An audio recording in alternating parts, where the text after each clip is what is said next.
Hola, buenas noches. Bienvenidos una vez más a nuestra tercera sesión de Te Respondemos. Acá tengo unas preguntitas que hicimos en los días pasados cuando hicimos la publicación de algunas de ustedes, donde nos dejaron algunas de sus inquietudes que vamos a resolver el día de hoy en el en vivo. Entonces, eh, Lea Lejos, primero nos quiere agradecer por toda la información y las respuestas que hemos dado a sus preguntas y muchas gracias a ti por ser tan activa y participar en todas nuestras sesiones. Ella quiere saber qué está alimentando y quiere empezar a planificar. Le han dicho que puede hacerlo con la inyección de los 3 meses y quiere saber si esto es seguro para su bebé. ¿Qué te cuento? Hemos hablado mucho de los métodos de planificación y si quieren, porfa, revisen uno de los videos que hicimos anteriormente, donde hablamos de los diferentes métodos de planificación. Cuando se está lactando, se pueden utilizar métodos de progesterona sola, dispositivos intrauterinos. En los medicamentos de progesterona sola hay pastillas, está la inyección de los 3 meses, está el implante subdérmico, que son ampliamente utilizados. Hay un pequeño problema ahora en nuestro país y es que hay desabastecimiento de la materia prima para hacer los medicamentos de las inyecciones. Entonces, de pronto ahorita, mientras eso se soluciona, no te recomendaría que planificaras con esta inyección. Más bien, puedes acercarte a tu EPS para solicitar ya sea la colocación del implante subdérmico o el dispositivo intrauterino. Esos son los que más te recomendaría yo, ya que si uno está en etapa de un posparto, pues la idea es que uno tenga un bebé más o menos entre 3 a 5 años después de haber tenido su bebecito. Entonces, un implante de una sola barra que se llama Implanon, que es de 3 años, el dispositivo intrauterino hormonal, que es de 3 años, o inclusive el dispositivo intrauterino de cobre, o sea, cero hormonas, son los métodos ideales para planificar, ya que se pueden poner al mes de haber tenido el bebé, son a largo plazo altamente efectivos y son reversibles, que es ideal en un momento en la lactancia, en la transición de la maternidad, donde tenemos pues alto riesgo de olvidarnos de muchas cosas por estar pensando en otras. Entonces es muy útil y es muy bueno en ese sentido. Adriana quiere saber si es recomendable operarse cuando hay miomas. También lo hemos hablado mucho. La miomatosis es una de las principales causas o motivos de consulta a ginecología. También les he dicho que de cada 10 mujeres, 8 van a tener miomatosis, o sea, es una condición supremamente común en nosotras las mujeres. ¿Qué hay que saber? Hay que saber dos cosas. Si los miomas no causan ni sangrado, ni otros síntomas. ¿Cuáles son esos otros síntomas? Síntomas urinarios, o sea, aumento en las micciones, dolor con las relaciones sexuales, sensación de peso en la pelvis, estreñimiento, crecimiento del abdomen si la masa es muy grande o sangrados. Si no hay ninguna de estas condiciones, los miomas, según su tamaño y su localización, se van a hacer seguimiento clínico, o sea, vigilancia. ¿Vigilancia de qué? Pues de esos síntomas que acabo de nombrar. Si no tienes ninguno de esos síntomas y los miomas son pequeños, no es recomendable todavía llevar a cirugía. ¿Qué pasa con la cirugía? Uno, pues es una cirugía mayor, se va a entrar a la cavidad abdominal, se va a abrir el útero, una zona altamente irrigada, y el riesgo obviamente de los propios de una cirugía es terminar en una histerectomía, sino que uno tenga que retirar el útero, entonces a veces el remedio es peor que la enfermedad. Y segundo, porque los miomas reproducen. Una vez a uno lo operen o le saquen o le extraigan un mioma, pues si uno persiste o queda pues con el útero, el riesgo es que a largo plazo, más o menos ya está estudiado, a los 8 años más del 80% van a tener reaparición de los miomas. Entonces, pues si no es necesario, no hay que llevar a cirugía tan rápido. Obviamente la decisión de llevar a cirugía va a depender de todo lo que te hablé anteriormente. Entonces lo importante es, si tú sufres de esta condición, comentar con tu ginecólogo para que siga haciendo el seguimiento. Elsa Díaz quiere saber si existe alguna pastilla que provoque en la mujer lo mismo que el Viagra en el hombre. Ahora han salido unos estudios de algunos medicamentos que se está probando, inclusive hay uno aprobado por la FDA, pero todavía no está en nuestro país, ya que se desconoce exactamente cuál es el mecanismo de acción, entonces todavía no hay algo que se comercialice como equivalente al Viagra. De pronto en algunos de los sex shops o cosas, de pronto hay algunos potencializadores sexuales. ¿Qué te recomendaría? Dependiendo de tu edad, tus enfermedades de base, ciertas condiciones que hay que analizar, se puede determinar si puedes ser candidata al uso de algunas hormonas que se pueden administrar de manera segura para ayudarte a aumentar el deseo sexual. Estos medicamentos obviamente deben ser vigilados por el ginecólogo, tanto en su aplicación inicial como en la frecuencia que deben tener para determinar el éxito a largo plazo. Hay otras condiciones que pueden disminuir el deseo sexual en mujeres en la premenopausia, o sea, antes de que tengan la ausencia de la menstruación. Generalmente siempre este grupo de mujeres o las mujeres premenopáusicas asociamos el acompañamiento de sexología, ya que hay muchas causas no solo orgánicas de disminución del deseo sexual, y en las mujeres posmenopáusicas pues está muy asociado a los cambios hormonales propios de la edad. Entonces siempre es importante que no te automediques y consultes. Daniela Suárez quiere saber si cuando se tienen ovarios poliquísticos, si se pierde la fertilidad. La condición del síndrome de ovario poliquístico simplemente pues, es una alteración hormonal que entre todo esto va a llevar a una cosa que se llama la anovulación crónica. Quiere decir que no vas a estar ovulando regularmente cada mes.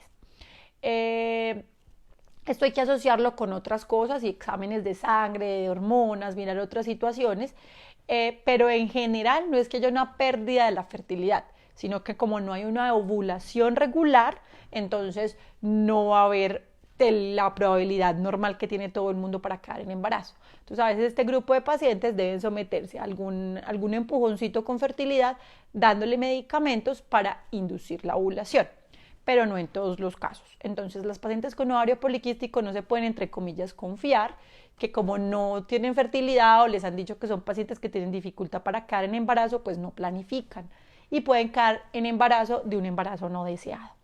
Entonces, una mujer que tenga esta condición siempre debe planificar si no está buscando embarazo, y si está en búsqueda de embarazo y no ha logrado embarazarse en un tiempo pues prudente, entre 6 a 12 meses, dependiendo de su edad, pues siempre es bueno consultar con un especialista en fertilidad para ver si es necesario ayudarle un poquito con la inducción de la ovulación. Ella también quiere saber si cuando se tienen ovarios, si al tener el útero en retroversión hay alguna complicación y qué consecuencias tiene. Tener el útero en retroversión simplemente es una posición que va a tomar el útero en la pelvis. El útero en la pelvis puede tener, vamos a dar cuenta que ese es el útero. El útero puede estar hacia anterior, hacia intermedio o hacia atrás, ¿sí? Como les dije, simplemente es una posición que el útero va a tomar en la pelvis y esto no va a estar asociado ni con infertilidad ni con aumentos del sangrado. Lo que sí se puede ver es que en este grupo de pacientes puede haber un poco de dolor en la relación sexual, ya que el útero, al estar hacia atrás, cuando el pene entra a través de la vagina y hace el choque en la relación sexual, pues no se va a encontrar directamente con el cérvix o cuello del útero, sino que se va a encontrar con el fondo del útero, el cual es pues ricamente inervado, por lo tanto va a ser muy sensible a la manipulación. Si es tu caso, inicialmente siempre recomendamos tal vez unos cambios en las posturas sexuales, evitando posiciones donde la penetración profunda sea pues muy dolorosa, y si esto es muy constante, pues hay una cirugía donde se puede reorganizar un poquito la posición del útero solo si hay dolor en la relación sexual. De resto es una posición y no tiene ningún problema pues a largo plazo. Quisiera saber qué cositas hay por aquí para ayudarles con las preguntas. Laura dice que tiene una pregunta. Dice que hace 3 meses dejó de planificar y está con un retraso. Luego tuvo su menstruación y volvió a tener un retraso. Ha tenido algunas relaciones sexuales pues con preservativo y no en días fértiles. Quisiera saber si eso es normal cuando uno deja de planificar. Pues a ver, Laura, primero que todo hay que saber con qué has planificado normalmente, si estabas bajo el influjo de algún tipo de hormona o si tal vez tengas alguna condición no diagnosticada previamente donde no estés ovulando de manera regular. Si estás teniendo ese tipo de irregularidades, siempre es mejor consultar, ya que lo importante es determinar si tienes alguna condición de base que te está llevando a esta irregularidad menstrual, ya que no es normal que una mujer, si no está bajo el influjo hormonal exógeno, en pasas, en inyecciones o con cualquier método de planificación, no tenga su periodo menstrual. Milvia quiere saber sí, que ya va a cumplir 50 años, pero sigue teniendo periodos menstruales muy abundantes, que casi no puede salir de casa. Bueno, es muy común que las mujeres al final de la etapa reproductiva comiencen con alteraciones en su periodo menstrual, ¿sí? Al igual que cuando uno estaba empezando sus menstruaciones, y al final está muy predeterminado lo que se llama los ciclos anovulatorios, o sea, va a haber periodos en los que se va a haber ovulación o no, y va a haber un poco de irregularidad menstrual. También empiezan a aumentar la cantidad de la menstruación.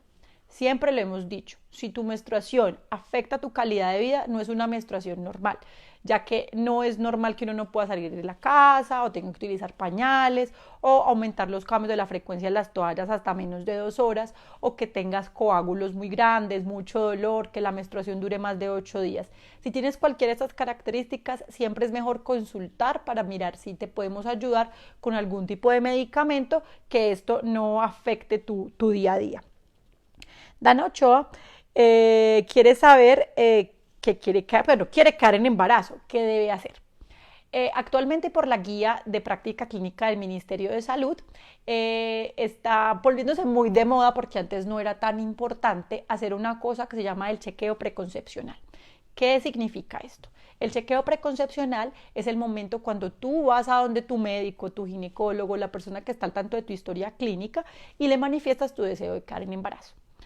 Primeramente se hacen unos exámenes básicos y según tu historia clínica, tus antecedentes, todas las cosas que han pasado por tu vida, se definen si se debe hacer algún tipo de examen adicional. Inclusive en este momento se te dice si lo ideal y lo mejor es embarazarse, ya que siempre me lo hemos dicho, el embarazo tiene condiciones de riesgo y puede producir exacerbación de algunas enfermedades de base, cosas muy graves, inclusive llevar a la muerte.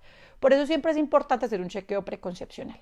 Si eres una mujer sana, pues de todas maneras acudir, hacer esos exámenes básicos, empezar a tomar vitaminas y empezar la búsqueda de embarazo. Según tu edad, si tienes más de 35 años, pues lo recomendable es buscar 6 meses. Y si tienes menos de 35 años, buscar 1 año. Si no has quedado en embarazo, debes consultar con un médico especialista en fertilidad. Y por acá. Nilady quiere saber, nos cuenta que tiene varios poliquísticos y un macroadenoma. Sin menstruar y hace poco volvió. Es normal y no ha tratado ninguna de estas condiciones. El microadenoma me imagino que es un microadenoma hipofisiario y el síndrome ovario poliquístico son dos condiciones que intensifican una cosa que los médicos llamamos la amenorrea, o sea, el tiempo en el que no viene la menstruación. Es importante tener los ciclos menstruales si no se están bloqueando de una manera como voluntaria, por así decirlo, con pastillas o dispositivos.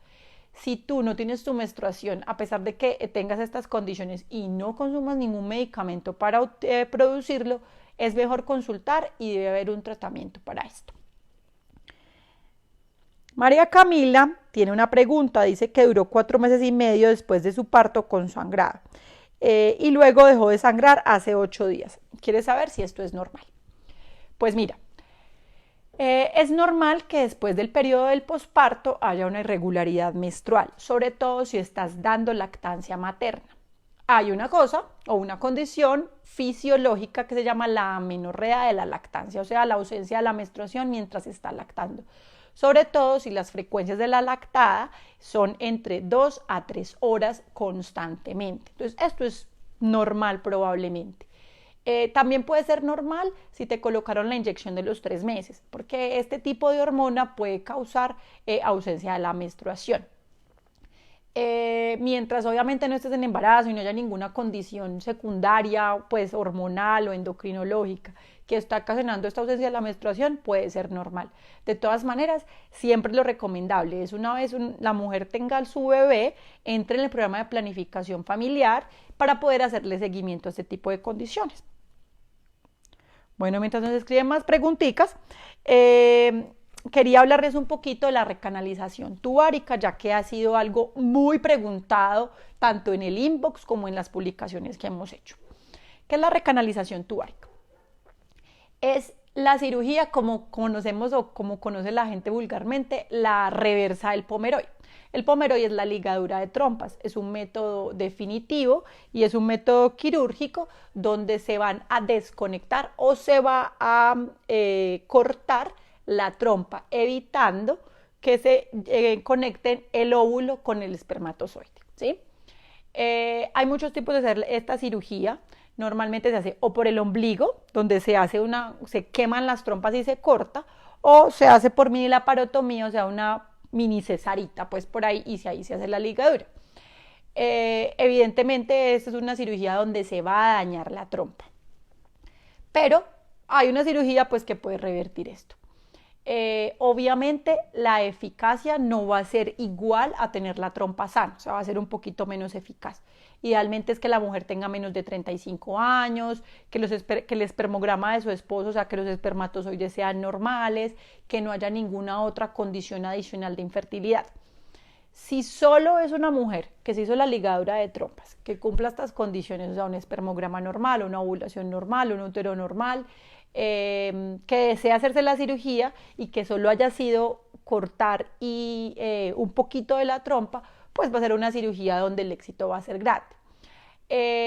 A veces hay cirugías donde la trompa queda muy dañada, entonces la posibilidad de éxito es muy baja. De todas maneras, siempre hay una salida para esto.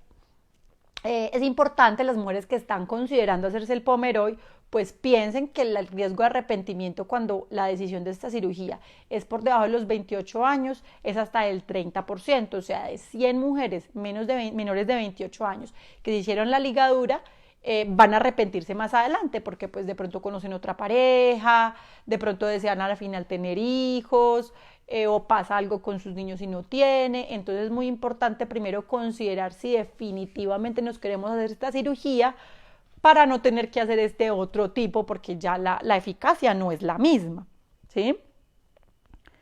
Bueno, María José quiere saber qué recomendables son los remedios caseros para los hongos vaginales, como el vinagre. Bueno, lo hemos dicho muchas veces y lo seguiremos diciendo. Hay que tener unos cuidados básicos a nivel vaginal, que son no utilizar protectores íntimos diarios, no utilizar jabón íntimo, utilizar ropa de algodón, utilizar ropa muy apretada, evitar los periodos prolongados de humedad constante, o sea, de tener la ropa mojada, las mujeres que tienen que nadar o las que sudan mucho en el gimnasio, pues hacer muchos cambios. Las mujeres que tienen sangrados vaginales muy irregulares y abundantes. Entonces, primero hay que controlar todas estas otras condiciones para evitar tener que utilizar este tipo de remedios. Depende, si la mujer tiene hongos, pues a veces es útil hacer lavados vaginales con vinagre diluido, pero no es lo ideal. Lo ideal siempre es tener como el higiene básico, lavarse muy bien con agua fresca todos los días, evitar el uso de protectores, jabones, lo que acabo de decir, y no automedicarse, eso es lo más importante. Si hay síntomas de piquiña o mal olor, siempre es mejor consultar primero antes de que cuando nos lleguen nos hayan llegado con 3 o 4 tratamientos autoformulados y sea mucho más difícil el manejo, ¿sí? Entonces de pronto pues el vinagre en extremo.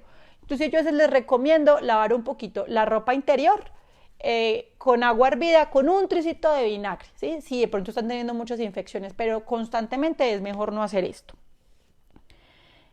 María Camila dice que ¿dónde puede encontrar pastas de planificar de levonorgestrel? No las encuentra en Manizales y me habían quitado la inyección porque tampoco había.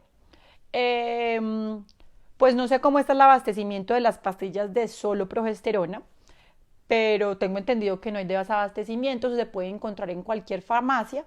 Inclusive hay un componente nuevo de drospirenona sola, que también podrías pues como hacer el intercambio ahí en vez de las pastillas de levonorgestrel si no las encuentras. De todas maneras, llama a varios lados, buscan varias farmacias antes de darte por vencida porque tengo entendido que esas no están descontinuadas. Sandra Liliana dice que tiene un mioma y el ginecólogo dice que los tiene pequeños. Tiene 5 meses y no le llega el periodo. Quiere tener un bebé después de 3 abortos y que tiene 36 años. Pues no es normal tener 3 abortos. Obviamente hay que analizar si esos 3 abortos son continuos, o sea, uno después del otro, si son de la misma pareja. Si esto es así, debes iniciar estudios de aborto habitual con el ginecólogo. Segundo, hay que identificar la localización del mioma. Si el mioma está por fuera de la cavidad uterina, pues no deberías tener como mucho problema. Pero sí hay que hacer un estudio de aborto habitual porque tener 3 abortos no es normal. Es común, o lo hemos también dicho muchas veces, que la mujer por encima de los 35 años empieza a tener una pérdida de la reserva ovárica pues muy abrupta.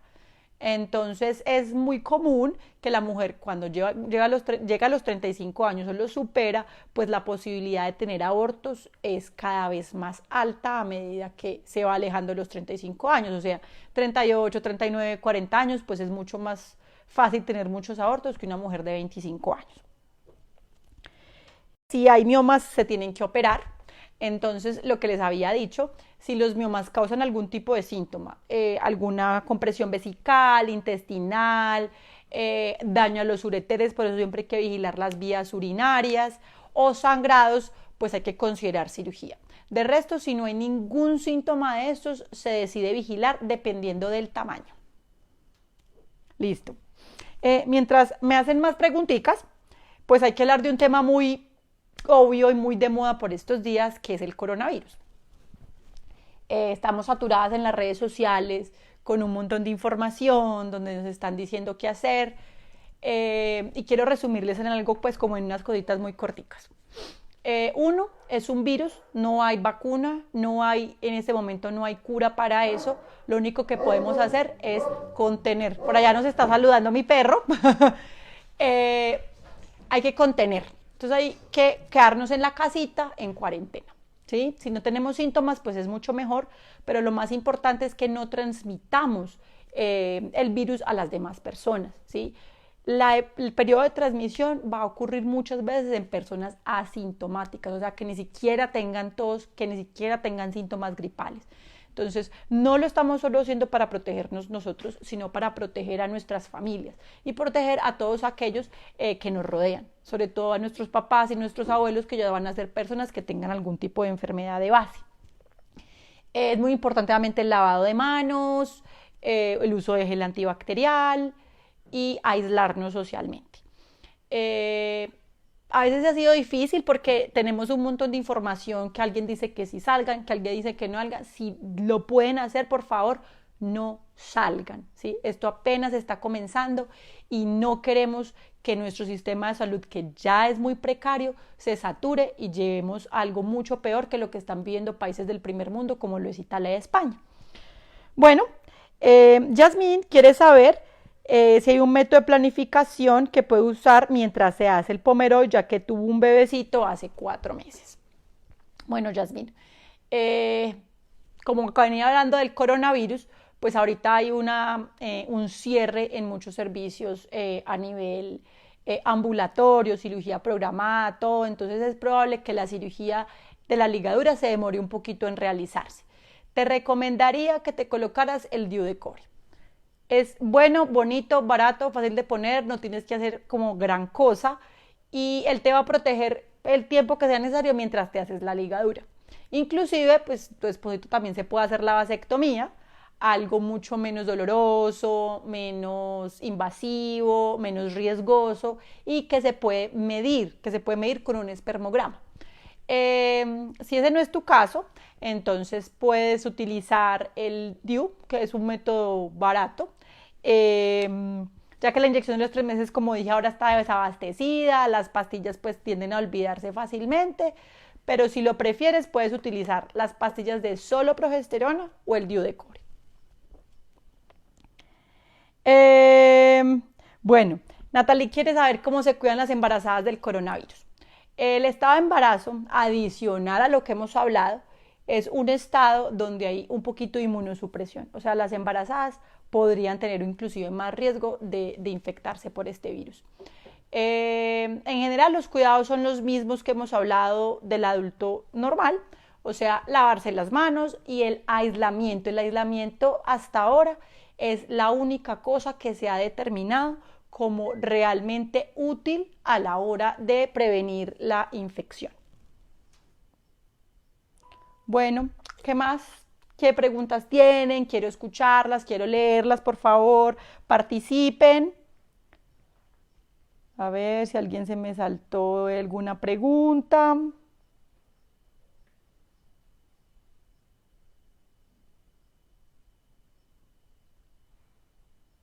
Nada, demos unos minuticos más.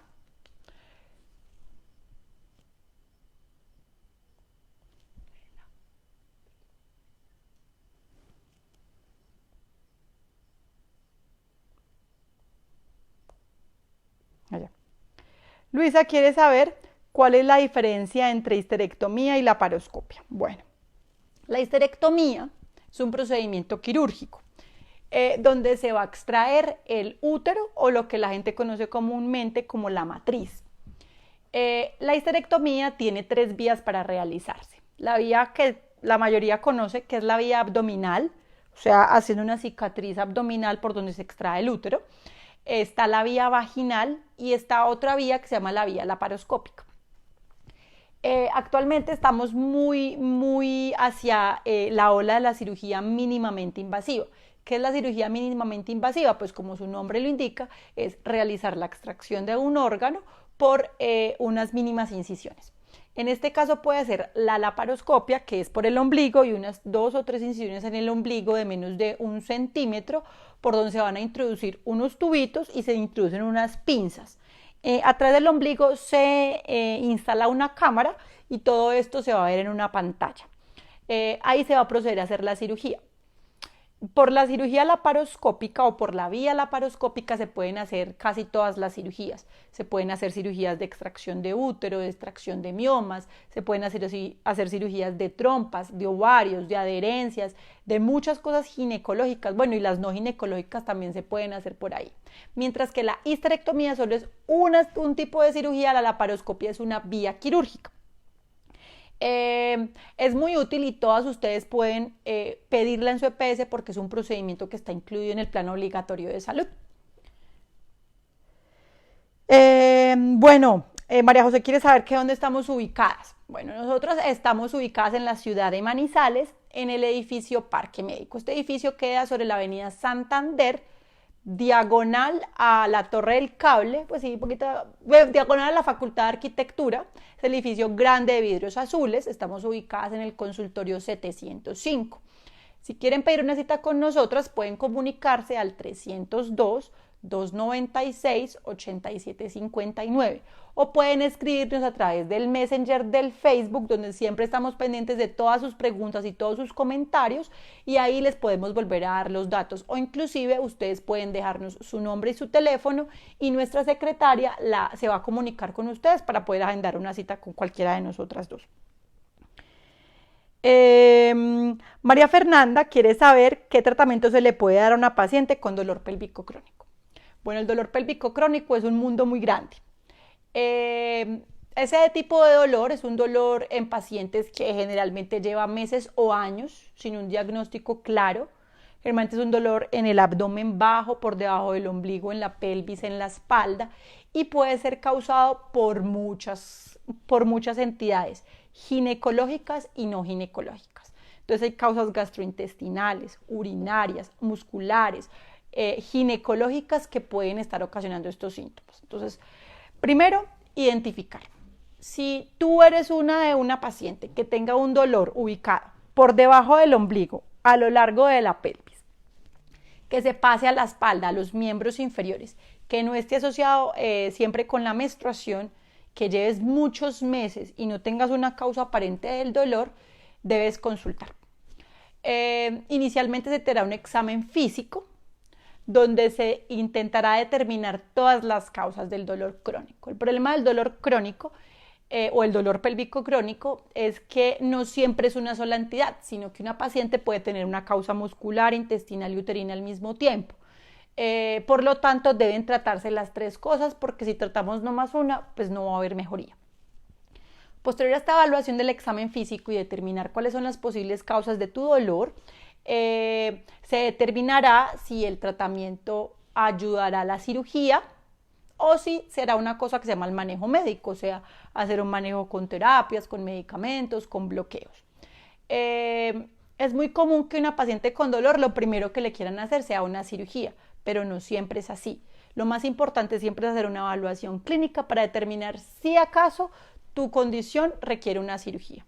Entonces, si esta es tu condición, te invito por favor a que pidas cita conmigo súper urgente para poder colaborarte. Bueno, no sé qué otras preguntitas tengan, que más quieran saber. Déjenos sus preguntas, anótenos todas sus dudas. Y si no, entonces me dejan todo. Yo les estaré respondiendo a lo largo de esta semana con un mensajito a su Facebook. Y por favor, siempre déjenos todas las cosas que ustedes quieran que nosotros hablemos de ahora en adelante. Ustedes son las que mandan y las que quieren saber más cosas.